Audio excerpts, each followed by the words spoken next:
Assalomu alaykum. Mening ismim Behzod. Men Xitoydan mahsulot buyurtma qilish va uni O'zbekistonga olib kelish bo'yicha 6 yillik tajribaga ega bo'lgan mutaxassisman. Juda ko'p mijozlarimizdan kelgan taklif va shikoyatlarga ko'ra, biz Xitoy bozoridagi mashhur ilovalar Tabo, 1688, Pinduoduo, Alipay, Poizon, WeChat kabi ilovalarni qanday qilib foydalanish va ulardagi sotuvchilar bilan muzokaralar olib borish haqida darslik tayyorladik. Bugun sizlar bilan shuni ko'rib chiqamiz. Bu darslarimiz 3 ta moduldan tashkil topgan. Birinchi modulimiz o'zini shaxsiy ehtiyoji uchun mahsulot buyurtma qiluvchilar uchun.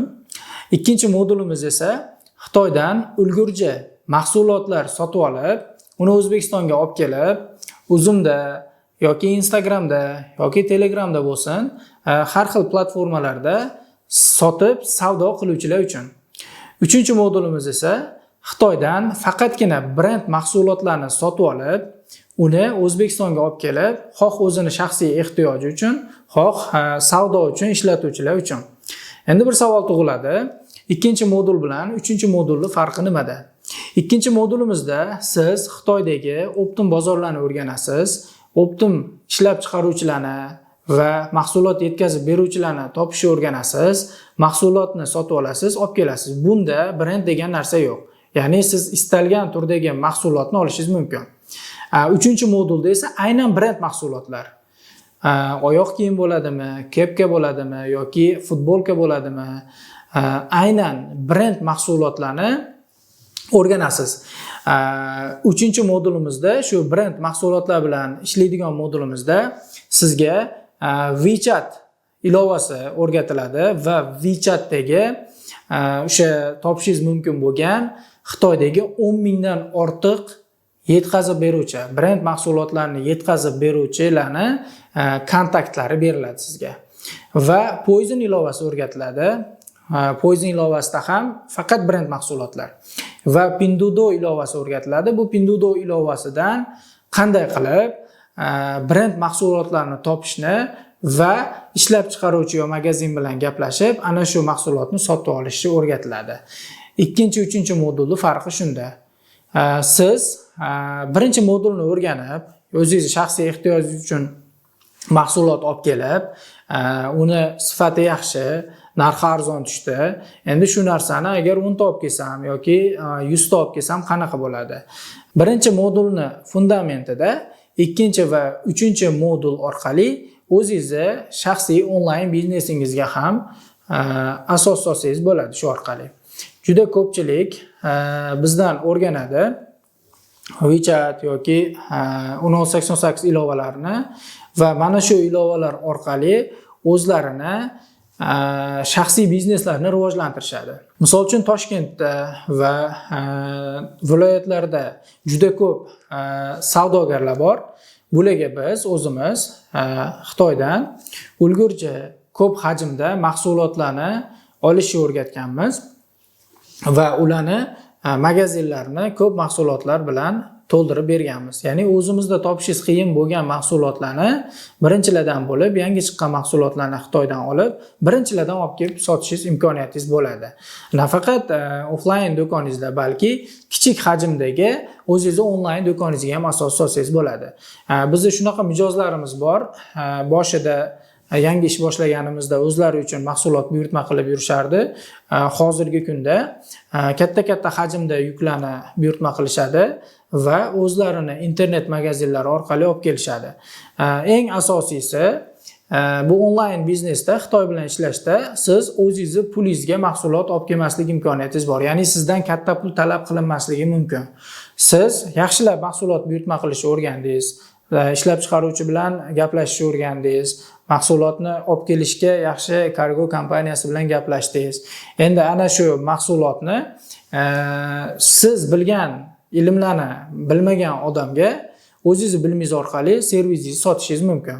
Hozirgi kunda o'zimizni tanishlarimiz bor ko'p. Bizga mijozlar chiqadi. Mahsulotni o'zingiz buyurtma qilib olib kelib bering. Biz shu bizdan ilm olib o'rganganlarga yuboramiz. Ular qanchadir foiz, ya'ni o'zini ishiga qanchadir foiz oladi tannarxdan. Deylik 1% yoki 5% yoki 10% summani katta kichikligiga qarab haq oladi va mana shu mahsulotlarni buyurtma qilib olib kelib beradi. O'rtada o'zi qanchadir summa oladi shu xizmatiga. Siz mana shu modullar orqali o'zingiz biznesingizdan tashqari boshqa bizneslarga ham mahsulotlarni olib kelib berib, yetkazib berib turishingiz mumkin. Misol uchun, bizni telefon zapchaslari bilan shug'ullanadigan, kompyuter zapchaslari bilan shug'ullanadigan, keyin optim xozayственный tovarlar sotadigan mijozlarimiz bor. Bular o'zlari shu bizdan kurslarni sotib olib o'rgangan, shu mayda chuyda ikir-chikirlarigacha o'rganib, bugungi kunda o'zlari Xitoydan optim mahsulotlarni sotib oladi. Birinchi qo'l bo'lib boshqa hamkasblariga mana shu mahsulotlarni sotadi. O'zi sotadi. Xitoydan arzon oladi va olib kelib o'zi boshqalarga tarqatib beradi. Ya'ni ularga qo'shimcha daromad manbai sifatida bu narsa xizmat qiladi. Keyin yana bir ikkinchi modulimiz ichida bo'limimiz bor. Bu sizga optim ulgurji mahsulotni Xitoydan o'zimiz topib beramiz. Ya'ni biz u yoqda ishonchli vakillarimiz bor.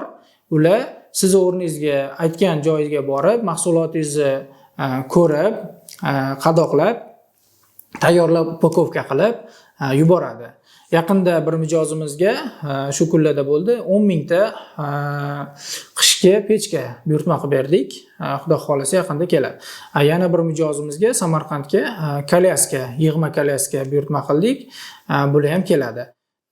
O'zimizning Xitoydagi shu vakillarimiz sizni nomingizdan zavod bilan gaplashadi, переговор qiladi, mahsulotingizni sotib oladi va biz olib kelib beramiz. Siz mana shu modullar orqali bemalol noldan boshlab o'zingizning katta biznesingizgacha bo'lgan jarayonni, to'liq Xitoy bilan ishlashdagi jarayonni biz orqali amalga oshirsangiz bo'ladi.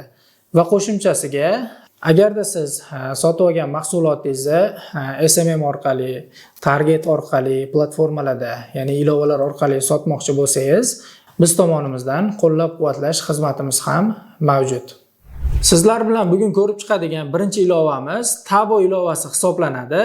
Nima uchun? Chunki bizda hozir uzum ilovasi juda ham mashhurlashyapti. Hamma joyga kirib bordi deyarli.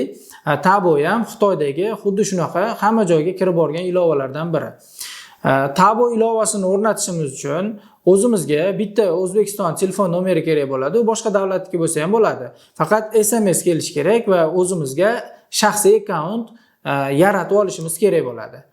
O'zimizning nomerimiz orqali akkauntimizni yaratib olganimizdan keyin Tabo ilovasiga kiramiz va Tabo ilovasining ustunlik tarafidan biri Visa karta orqali ham bemalol to'lov qilish imkoniyati borligi. Deylik 1688 ilovasi bor. Bu Visa kartani umuman qabul qilmaydi. Faqat Alipay orqali yuan pul birligini qabul qiladi. Misol uchun, siz o'zingizning shaxsiy ehtiyojingiz uchun mahsulot sotib olmoqchisiz. Ya'ni biznes uchun emas, uni orqasidan katta foyda qilish uchun emas. Sizga Tabo ilovasini o'zi yetadi. Unga qo'shimcha ravishda Pinduoduo ilovasi bor. Pinduoduo ilovasi ham xuddi shunaqa. Faqat Tabo bilan Pinduoduoni bir-biridan ko'zga ko'rinadigan, yaqqol tashlanadigan bitta tomoni, Pinduoduo ilovasida brend mahsulotlarni ko'proq topa olasiz. Taboga nisbatan. Pinduoduo ilovasini foydalanish birozgina osonroq Taboga nisbatan. Endi agar siz Tabodan ko'p foydalangan bo'lsangiz, Tabo yaxshi. Lekin Pinduoduodan doimiy foydalanganlar uchun Pinduoduo. Tabo ilovasiga qaytadigan bo'lsak, o'zingizga kerakli bo'lgan mahsulotni, assortimentini ko'p sotib oladigan bo'lsangiz, sizga magazin chegirmalarini ko'proq qilib beradi. Boshqa ilovalarga nisbatan. To'g'ri, 1688 da ham optimchilar, asosiy ulgurji mahsulot sotadiganlar, ishlab chiqaruvchilar, zavodlar bor поставщикlarga nisbatan. Lekin ayrim holatlarda o'zimiz tajribamizdan ko'rinadi, 1688 dan sotib olgan mahsulotimizdan ko'ra Tabo ilovasidan sotib olgan mahsulotimiz ancha arzon tushgan. Yaqinda bitta mijozimizga qurilishda ishlatiladigan har xil jihozlarni, zapchaslari bilan shug'ullanar ekan, u kishiga biz mahsulot qidirgan paytimizda shunaqa vaziyat bo'ldiki, U kishi 1688 ni taklif qildi, lekin ko'rdik, undan ko'ra Tabodagi topgan magazinimiz, podstavchigimiz bizga ancha arzon qilib berdi. Aynan o'sha mahsulotni. Xuddi shunday, agar siz Tabodan foydalanadigan bo'lsangiz, birinchi o'rinda e'tibor berishingiz kerak, qolgan ilovalarga ham solishtirishga. Endi siz o'zingizni shaxsiy ehtiyojingiz uchun mahsulot sotib olmoqchisiz. Misol uchun, oilangiz uchun Xitoyda nimadir yangilik chiqqan, o'sha narsa O'zbekistonga hali kirib kelmadi. Endi siz o'sha narsani birinchilardan bo'lib foydalanib ko'rmoqchisiz. Yoki o'zingiz qidirgan mahsulotni o'zimizni bozorlardan topa olmadingiz. Taboda bitta qulaylik borki, siz o'zingiz qidirgan mahsulotingizni nomi bilan qidirishingiz shart emas. Sizda aynan o'sha mahsulotni rasmi bo'lsa bo'ldi. Yoki qo'lingizda turgan birorta buyum bo'lsa bo'ldi. Skaner orqali shundoq rasmga olasiz, sizga avtomatik u mahsulotni nechta magazinda bo'lsa hammasini ko'rsatib beradi. O'zingizga qulay bo'lgan birorta magazinni topasiz, mahsulotni bemalol sotib olasiz. Endi podstavchiklar bilan gaplashishda ham o'zini qonun qoidalari bor. Ya'ni osonroq ishingiz bitishi uchun nima qilish kerak? Birinchi o'rinda mahsulot sotib olayotgan paytingizda bir nechta magazinlarni solishtirasiz bir-biriga. Ya'ni qaysi birida ko'proq sotib olindi, qaysi biriga ko'proq yaxshi atzev berildi, qaysi biri narxi pastroq. Kirib ko'rganingizda eng ko'p sotib olingani va sizga yozishadigan joyi bor, pastda chati, o'sha joyida eng tez javob bergani va eng yaxshi atzev qoldirgandan olganingiz yaxshi. Narxi o'ta past bo'lmasligi mumkin yoki o'ta baland bo'lmasligi, o'rtacha bo'lishi mumkin. Lekin eng ishonchligi sizga vaqtida javob beradi, botlar javob bermaydi. Ko'p odam sotib olgan bo'ladi. Yana bitta tomoni atzevlarni, ya'ni iliq fikrlarni ko'p qoldirgan bo'ladi. Mana shu tomonlarga yaxshilab qarashingiz kerak bo'ladi. Endi bularni o'rganib chiqqaningizdan keyin sizga Xitoydagi mahsulotni sotib olishingizda, O'zbekistonga olib kelishingizda kargo logistika kompaniyasi kerak bo'ladi. Misol uchun siz tovarni sotib oldingiz, sotib olgan tovaringiz, deylik, notebook oldingiz yoki birorta o'zingizga kiyim oldingiz, sumka oldingiz. U tovarni sizga Xitoydagi ishlab chiqaruvchi to'g'ridan to'g'ri jo'natmaydi. U Xitoy ichida siz aytgan manzilga yetkazib bera oladi. Endi siz o'sha mahsulotni sotib olishingiz uchun sizga podstavchikka yordamchi kargo yoki logistika kompaniyasi kerak. Podstavchik, ya'ni o'rtadagi odam, shu yetkazib beruvchi. Kargo kompaniyasi bilan magazinni o'rtasidagi. Mahsulotni siz sotib olishingizdan oldin kargo kompaniyasi, ishonchli kargo kompaniyasini topishingiz kerak. Ishonchli kargo kompaniyasini topganingizdan keyin ana shu kargo kompaniyani Xitoydagi manzilini va sizga tegishli bo'lgan ID raqamini olishingiz kerak. Bu manzil bilan ID raqam nima uchun kerak? Siz mahsulot buyurtma qilganingizda ana shu manzilga borishligi, ya'ni ishlab chiqaruvchi yoki magazin tovarni ana shu manzilga yetkazib berish uchun, ID raqam esa mahsulot sizga tegishliligini bilib olish uchun. Shu yerda bitta narsaga e'tibor berishingizni so'rayman. Xitoy bilan endi ishlamoqchi bo'lganlar, terminlar va bu yerda gapirayotgan gaplarimni ko'piga tushunmay qolayotgan bo'lishi mumkin. Oldindan ishlab kelgan yoki avvaldan mijoz bo'lganlar bu narsalarni tushunib boradi. Bu hozir gapirayotgan platformalarimiz haqidagi hamma jarayon amaliyotda sizlarga to'liq alohida video ko'rinishida tushuntirib boriladi. Hozir bu videomiz nazariy, amaliyotda xudo xolasa qolganlarini ko'rib chiqamiz.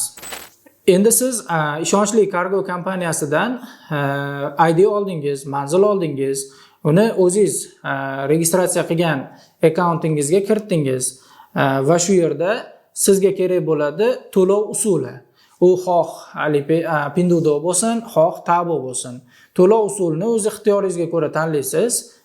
Misol uchun kimdirga vizadan to'lov qilish qulayroq, kimgadir Alipay orqali to'lov qilishga qulay. Alipay orqali to'lov qilganingizda sizga muammo emas, endi bitta to'siqqa duch kelishingiz mumkin. Ishonchli yuan topish masalasi. Xitoydagi juda ko'p hozir insonlar yuan bilan muomala qilish ommalashgandan keyin boshqa davlatlarda ham Xitoydan mahsulot buyurtma qilayotganda firibgarliklarga uchrab qolyapti. Ya'ni buni yuvilgan yuan deydi. Siz kimnidir akkauntidan o'g'irlangan yuanni sizga tashab beradi va siz ana shu yuan orqali o'zingizni shaxsiy akkauntingizdagi pullaringizni ham bloklab qo'yadi. Bu hech qachon ochilmasligi mumkin. Yaqinda bir sherigimiz $33,000 yuan muzlab qolgan akkauntida. Endi uni mutlaqo yechib olishni imkoni yo'q. Yana bir kishi $11,000 ga uchragan. O'zimizda ham bo'lgan $200, $300. Endi katta summada bo'lmasa ham o'zimiz tajribamizda ham shunaqa holatlar kuzatilgan. Endi bunda nima qilish kerak? O'zingiz anchadan beri kuzatayotgan ishonchli kargo kompaniyasini yuan bilan ta'minlab beradigan, pul bilan ta'minlab beradigan odamlari bo'ladi. Ular sizga Xitoydagi toza yuanni yetkazib berishga xizmat qiladi. Ya'ni buni ham uzoq tajriba va ishonchlilik darajasiga qarab olishingiz kerak bo'ladi. Endi siz mahsulotni buyurtma qilishni boshladingiz. To'lov usulini deylik Visa karta orqali yoki Alipay orqali qildingiz. Mahsulotingizni tanladingiz, bitta sumka sotib oldingiz. Uni o'sha kargo kompaniyasini ofisiga, ya'ni Xitoydagi skladiga jo'natdingiz. Endi har bir jarayonni kuzatib borishingiz kerak. Nimaga? Chunki magazin sizga mahsulotni 3 kundan ortiq chiqarmasa, maksimal 3 kun. 3 kundan ortiq chiqarmasa, unga shikoyat yozasiz yoki mahsulotingizni atkaz qilib, ya'ni bekor qilib qaytarib olasiz. Bu qaytarib olish bo'yicha ham sizga nazariy video qo'llanmani pastda yuboramiz. Mana shu video qo'llanma orqali qaytarib olsangiz ham bo'ladi. Endi mahsulotingizni chiqarmadi deylik, birinchi muammo. Qanaqa qilib u bilan gaplashasiz? Misol uchun ayrim magazinlar o'zi sizga xabar yuboradi. Bu mahsulotni sotib ol, qaytarib ol. Men sotib olmasligingni taklif qilaman. Ya'ni bizda qolmadi. Yoki sabr qil, ya'ni kutib tur. Men senga bir haftada, 10 kunda yetkazib beraman. Imkon qadar biz boshqa mamlakatda bo'lganligimiz uchun bu narsani kutmasligingizni taklif qilamiz. Sababi siz 3 kundan ortiq tovaringiz chiqarmadimi? 3 kundan ortiq yo'lga chiqmayaptimi? Bo'ldi. Bekor qilib pulingizni qaytarib oling.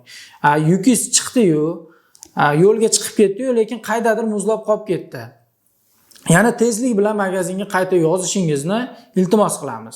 Ya'ni kuryer bilan bog'lan, menga mahsulotni nima uchun 3 kundan beri yoki 2 kundan beri bitta joyda qotib turibdi, sababini so'ra. Xo'p, uni ham sizga sababini aytdi. Mahsulot yana yurib ketdi. Tovaringiz Xitoy omborimizga yetib bordi. Ya'ni kargo kompaniyasini Xitoydagi manziliga yetib bordi. Endi mahsulot yetib borgandan keyin ana shu kargo kompaniyasini Telegramida boti bo'ladi yoki veb sayti bo'ladi. Sizni har bitta mahsulotingizni 8 xona, 11 xona, 13 xona, 14 xonalik kodlari bo'ladi. Boshida 2 xonali yoki 3 xonali harf, u yog'i kod, ya'ni raqam. Har bitta mahsulotning alohida bo'ladi.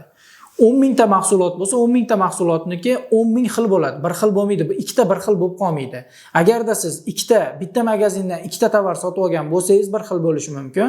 Lekin misol uchun 150-mijoz bilan 1,5 mingchi mijozni ikkalasini trek raqami hech qachon bir xil bo'lib qolmaydi. Aynan sizni o'zingizga individual yondashgan holatda alohida mahsulotingiz uchun trek raqam chiqariladi. Ana shu trek raqamini olasiz. Trek raqam olish va uni bot yoki saytdan ko'rish bo'yicha ham video qo'llanmani pastda joylaymiz, uni ham ko'rib chiqasiz. Ana shu video orqali siz trek raqamni olishni o'rgandingiz, trek raqamini oldingiz, mahsulotni trek raqamini olib botga joyladingiz. Botga joylaganingizdan keyin bir kunda chiqmasligi mumkin, chunki borgan tovar sirasi joylanmasligi mumkin kargo kompaniyasi tomonidan. 2 kun yoki 3 kunda joylanishi mumkin. 2-3 kunda ham chiqmasa, yetib bordi deb galchka ko'rsatdi, lekin mahsulot hali botda yoki saytda ko'rinmayapti. Endi unda nima qilish kerak? Bunda siz kargo kompaniyasiga iltimos qilasiz. Mahsulotim yetib borganiga 3 kun bo'ldi, chiqmadi botdan. Kargo kompaniyasining o'zini bazasidan ko'rib beradi. Agar bazada chiqmagan bo'lsa, mahsulotingiz hali yetib bormagan bo'ladi. Garchi galchka chiqsa ham. Shunaqa holatlar bo'ldi. O'zimiz tajribamizdan ko'rindi. Mahsulotni kuryer umuman boshqa joyga tashab ketgan. Ya'ni bizni ko'chamizdan boshqa ko'chaga tashlab ketib yuborgan, biz kuryer orqali bog'lanib, magazin orqali bog'langanda u boshqa joyda manzilni beryapti. Biz borib olib kelgan paytlarimiz ham bo'ldi. Bunaqa holatda nima qilish kerak? Agar magazinchidan so'radingiz, yo yetkazib berdim men kargoga dedi, galchka rostdan chiqib turibdi. Endi bu holatda siz magazinga yozasiz, menga yetkazib berganliging haqidagi birinchi o'rinda imzo bo'ladi. Ya'ni sizning mahsulotingiz borganda imzo bilan olib qolinadi. Kargo kompaniyasini Xitoydagi skladida. Imzo u yerga borganda pechat qo'yib qo'yadi, yetkazilganligi haqidagi va rasmga oladi kuryer, qayerga tovar tashadi. Ana shu uchalasini olib berdingiz.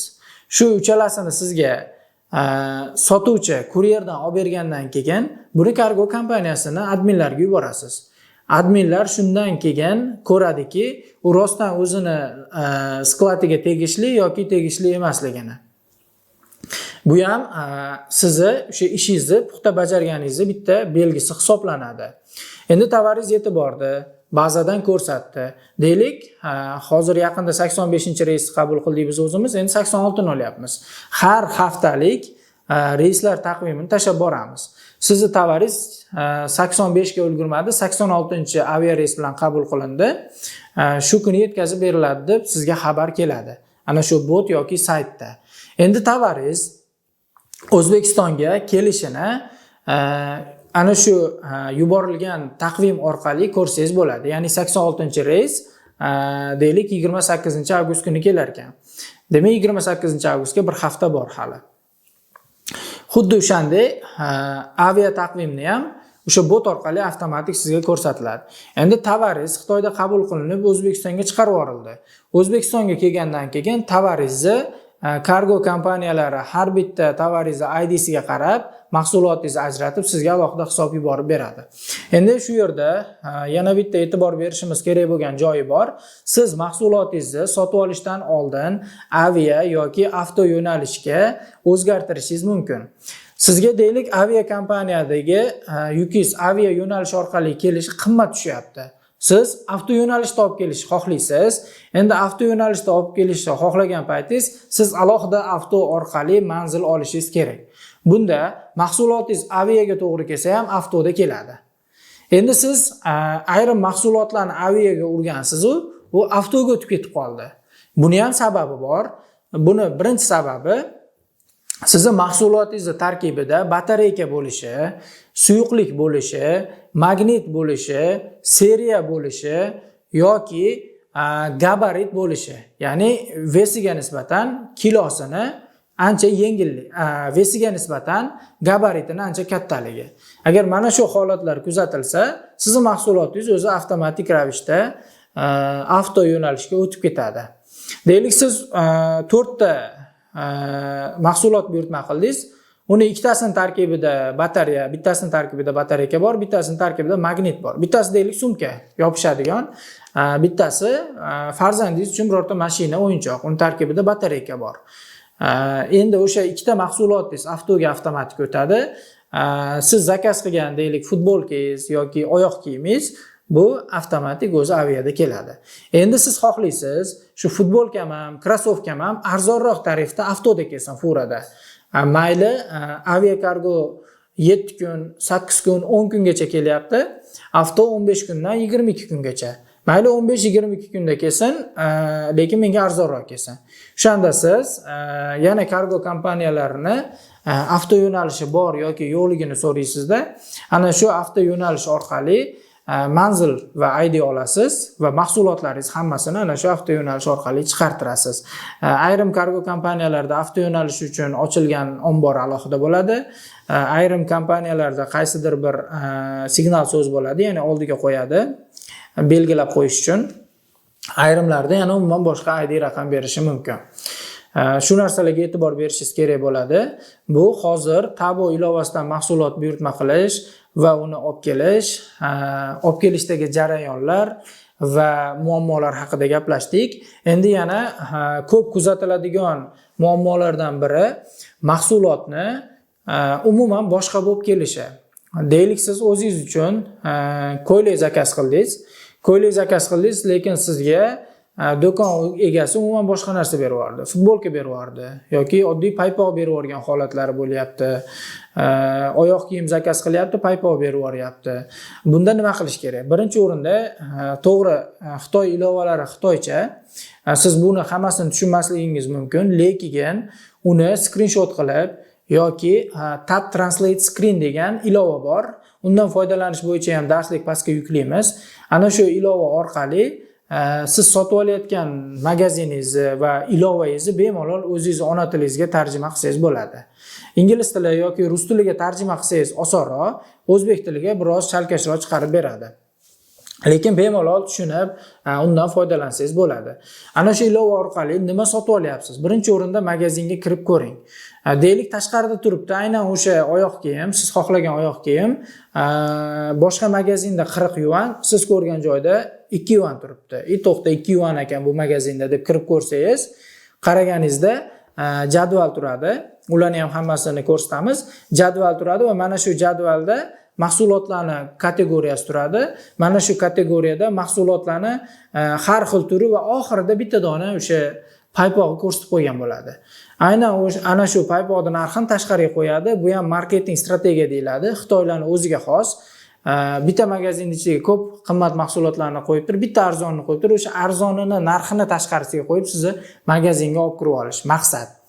Endi siz ana shu joyda xitoycha yozuvlar bo'ladi. O'sha xitoycha yozuvlardan siz deylik paypoqni belgilab qo'ygan bo'lishingiz mumkin. Va kutayotgan narsangiz krossovka. Ertaga kelgandan keyin men krossovka sotib olgandim, lekin paypoq kelib qoldi. Bu sotib oluvchi, ya'ni siz tomoningizdan qilinadigan xato. Endi ikkinchisi sotuvchi tomonidan qilinadigan xato bor, ya'ni xitoylik tomonidan. Xitoylik nima qiladi? Sizni boshqa davlat fuqarosiligingiz va boshqa davlatdan sotib olayotganligingizni agar unda sal bo'lsa ham tushunchasi hosil bo'lsa, u sizni mahsulotni qaytarib berib yormasligingizni inobatga olib, firibgarlik qilishi mumkin. Ya'ni sotuvchi sizga umuman boshqa mahsulotni yuborib beradi. Bu sizni boshqa davlat fuqarosi bo'lganligingiz uchun emas, umuman Xitoyda bu narsa ko'p takrorlanib turadi. Agar siz Xitoyda bo'lsangiz edi, u mahsulotni qo'lingizga olishingiz bilan magazinga sirazi qaytarib отказ qilsangiz bo'ladi. Lekin siz O'zbekistondasiz, tovaringiz boshqa narsa kelib qoldi. Futbolka keldi, krossovka zakaz qildingiz, arzimagan, arzon narxli futbolka keldi. Nima qilasiz? Endi ana shu qabul qilgan mahsulotingizni track raqami bo'ladi. Ya'ni har bitta mahsulot ustiga qog'oz yopishtirib beriladi. Qaysi manzilga chiqarildi, qaysi sanada chiqarildi, nima narsa chiqarildi, hamma ma'lumotlar o'sha joyda bo'ladi. Ana shu mahsulotni qog'ozini ustiga yopishtirilgan etiketka qog'ozini rasmga olasiz va uni ichidagi mahsulotni rasmga olasiz. Keyin magazinga yuborasiz. Men sendan aniq sotib olgandim, krossovka. Lekin sen futbolka yubording. Rasmni yuborasizda, seni ustingdan Tabo hamjamiyatiga shikoyat qilaman.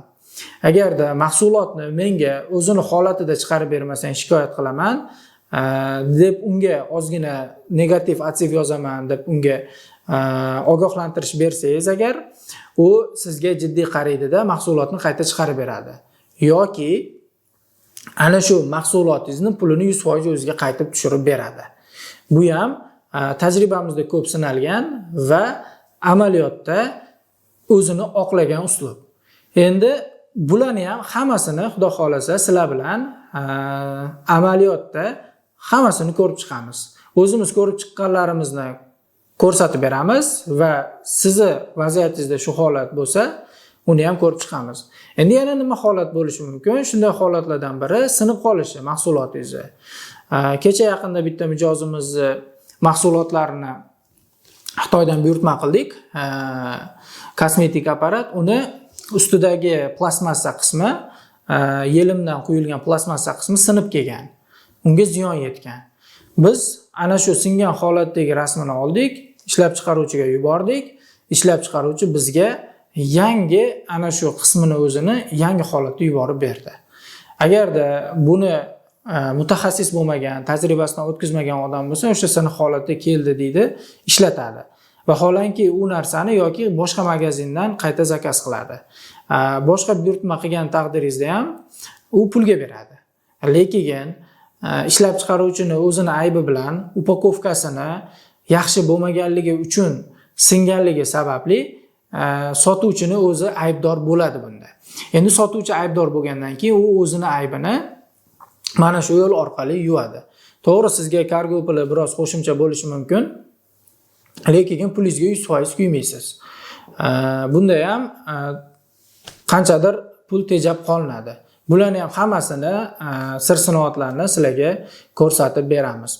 Endi bu hozir Pinduoduo va Taobao ilovasidan mahsulot buyurtma qilishdagi umumiy bir jihat edi.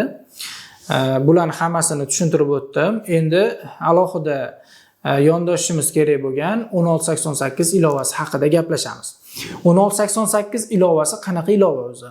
1688 juda ko'pchilik eshitgan Xitoydagi ishlab chiqaruvchilar mavjud bo'lgan hamda Optim, ya'ni ulgurji sotuvchilar mavjud bo'lgan eng katta marketplace hisoblanadi. 1688 da juda ko'p mahsulotlarni eng arzon narxida qo'yishadi. Boshida takrorlaganimdek, balki 1688 dagi mahsulotni boshqa ilovadan gaplashib arzonroq olishingiz mumkin, deylik Taobao yoki Pinduoduoda. Lekin aksariyat holatda 1688 bu optimchilarning joyi. Deylik, bizda O'zbekistondagi optimchilarning joyi Toshkentda O'rizor, Abu Sahiy bo'lsa, bu yoqda o'sha 1688 marketplace. Ya'ni Xitoydagi hozir juda ko'p offline do'konlar deyarli 90% dan ortig'i, balki 99% dir, hammasi marketplace ga kirib ketgan.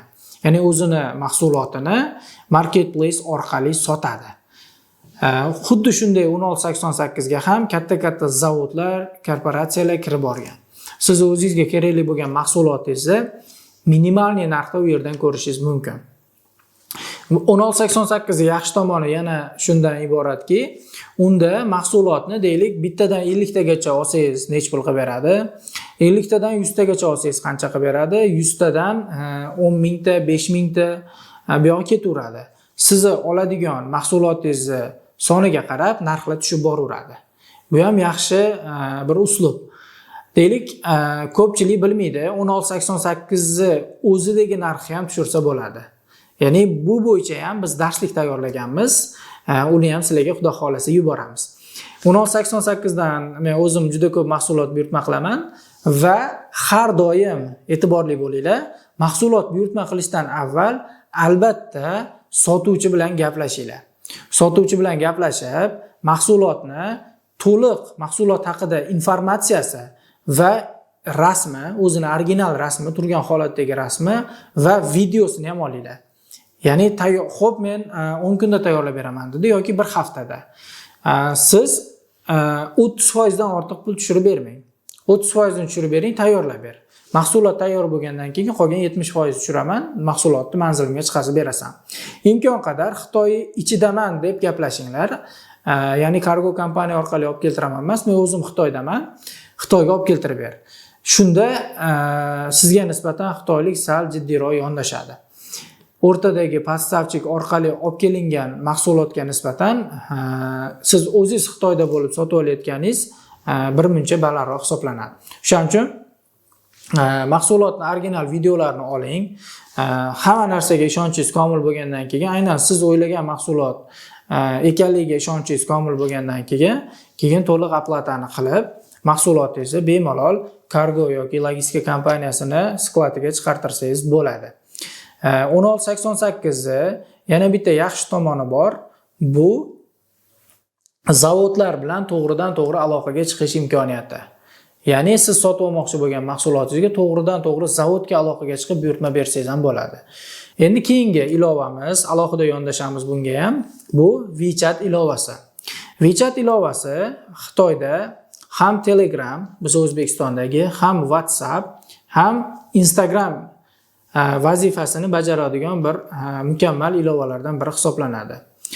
Bu ilova Xitoyda suhbatlashishdan tashqari mahsulotlaringizni qo'yib sotish, o'zingizning videolaringizni, xizmatlaringizni hammasini qo'yib sotishni ham yo'lga qo'ygan.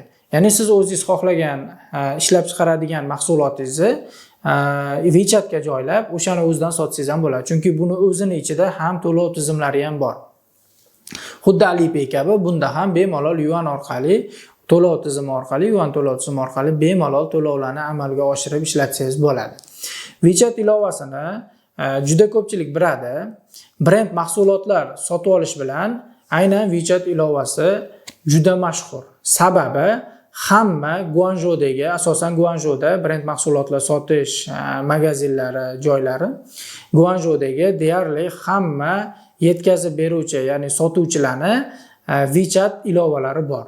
Siz mahsulotni WeChat orqali gaplashasiz, undan rasmlarni so'raysiz, magazinning ichiga kirib bor mahsulotlar bilan tanishasiz, narxlarini ko'rasiz, kataloglarni olib, kataloglarigacha tanishib chiqasizda, u yerdan to'lovni amalga oshirasiz va mahsulotingizni kargo kompaniyasiga yana chiqartirasiz.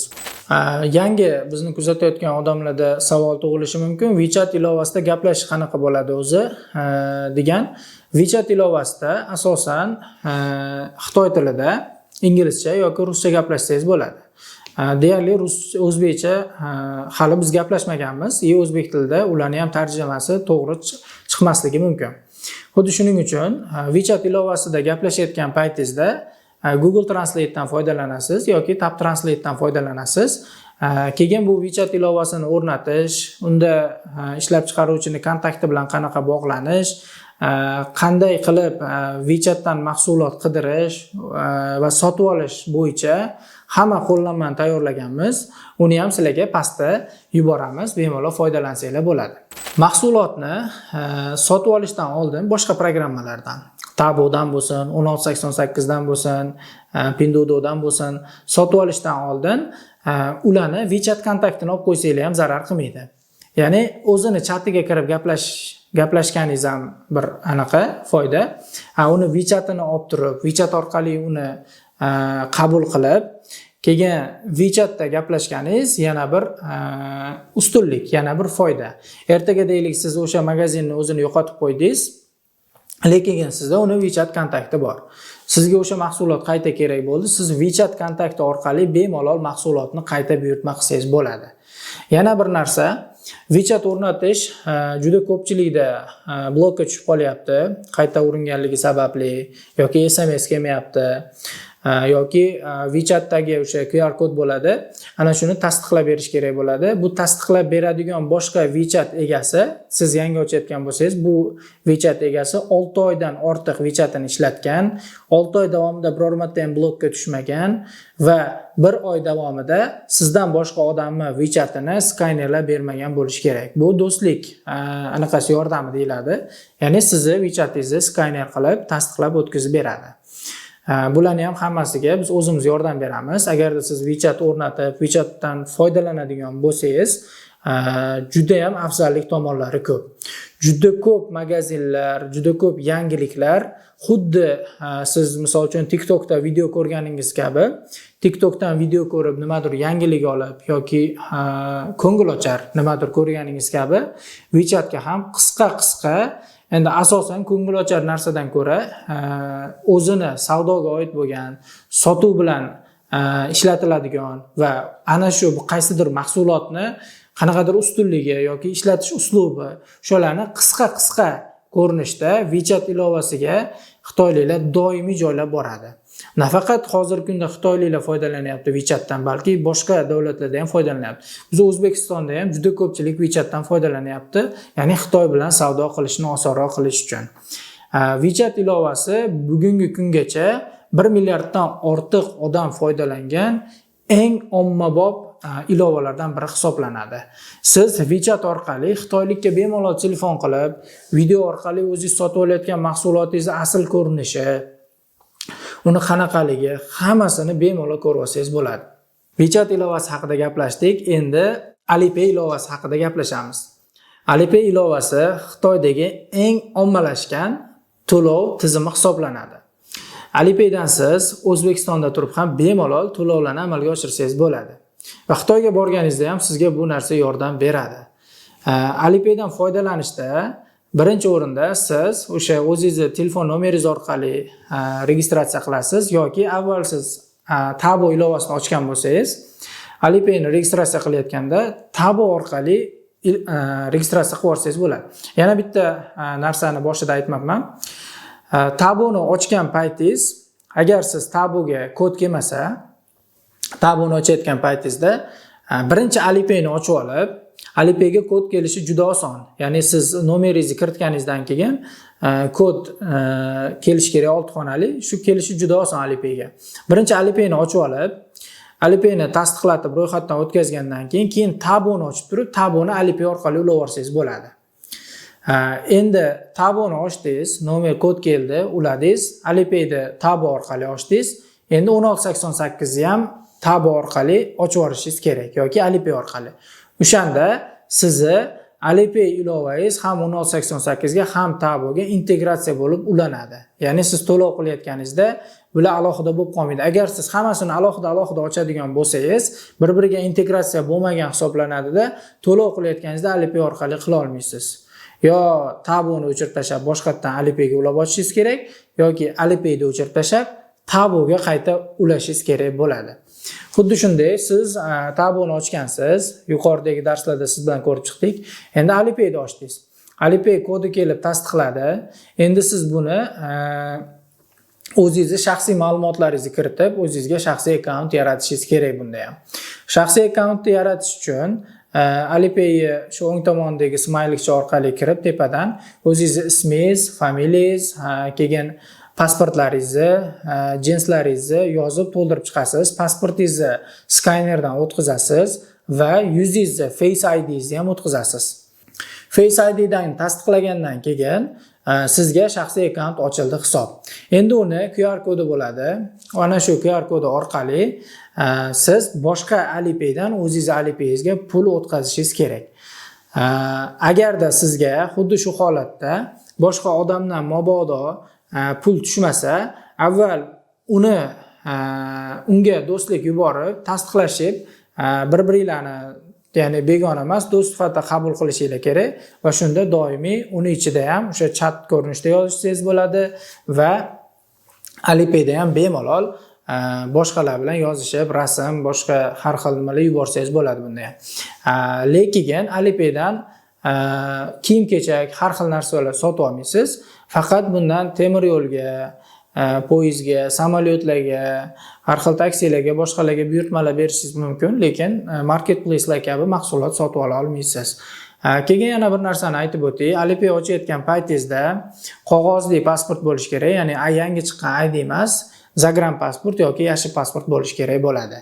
Bularni ham hammasini amaliyotda tartibi bilan tushuntirib, ko'rsatib beramiz, xudo xolasa. Endi yana bir ilovamiz Poison ilovasi hisoblanadi. Bu Poison Xitoyda juda ommalashgan. Keyin biz o'zimizni qo'shni mamlakatlar, Qozog'iston, Rossiya davlatlarida ham juda ham ommalashgan platforma hisoblanadi. Poison qanaqa ilova? Hamma mahsulotni originalini topsangiz bo'ladi. Original eng sifatlisini topasiz. To'g'ri, biroz qimmat, lekin eng sifatlisini, ya'ni Xitoydagi mahsulotlarni eng sifatlisini topib olasiz. Poison orqali bemalol xarid qilsangiz bo'ladi. Shuning uchun Poison bo'yicha ham darslik tayyorlaganmiz. Ularni ham pastda videolarini navbati bilan joylaymiz.